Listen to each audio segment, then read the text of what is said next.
So the Big Show said that the WWE's current locker room is soft.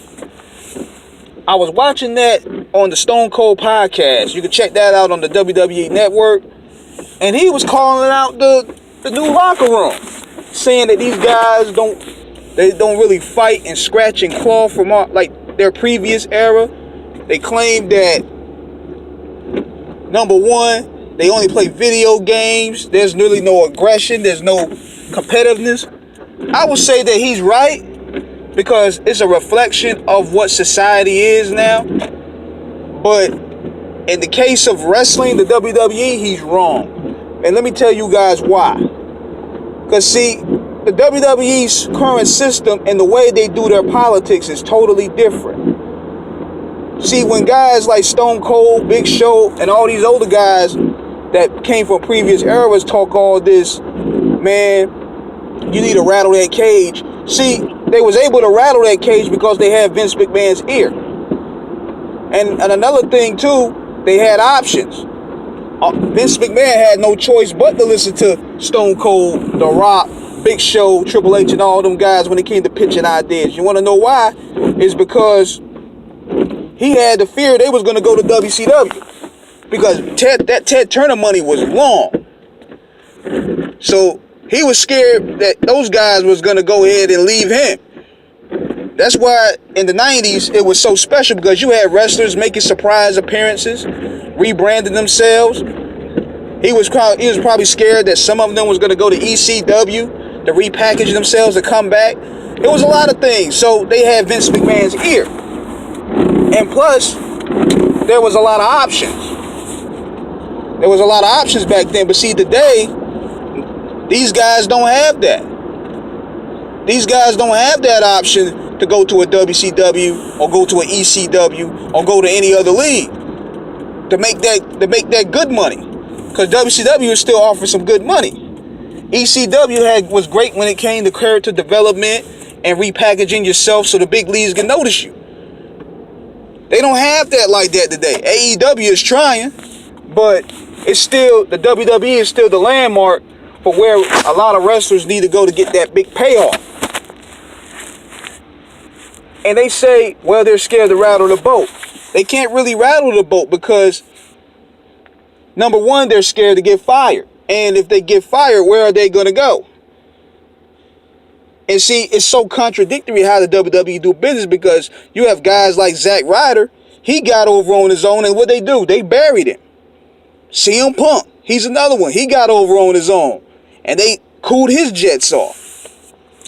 Then you got the other guy, Matt Riddle. He's doing what Big Show said that a lot of these younger guys need to do.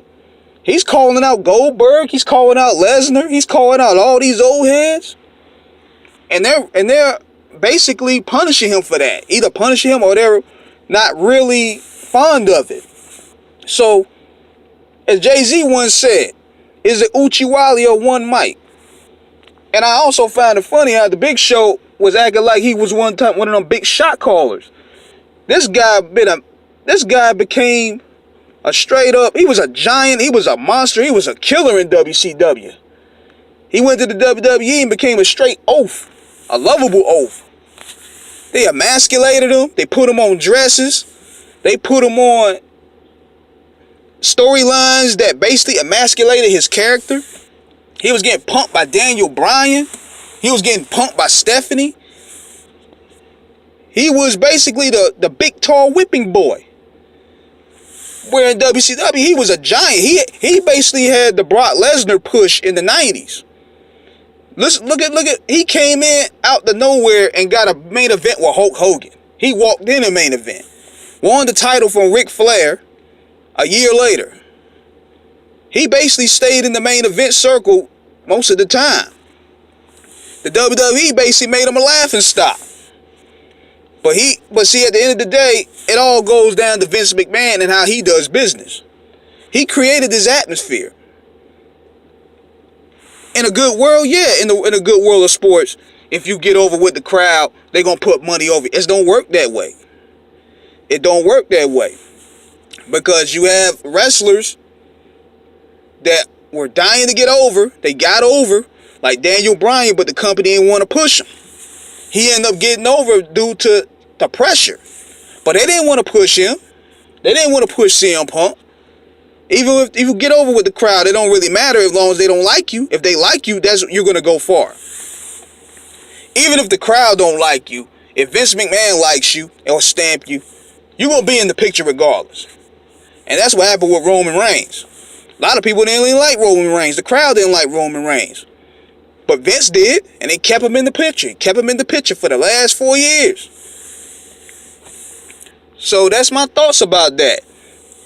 It's easy to sit there and say they should rattle the cage, but these guys try to rattle the cage. But when they try to rattle the cage, they get punished. They get buried. They get thrown off TV. They start jobbing out of nowhere. So that old school mentality is not really working in today's system, and you got Vince McMahon to blame for that. He created this playing field for this structure. So that's my thoughts about that. Be sure to subscribe and hit the like button. Holla at your boy.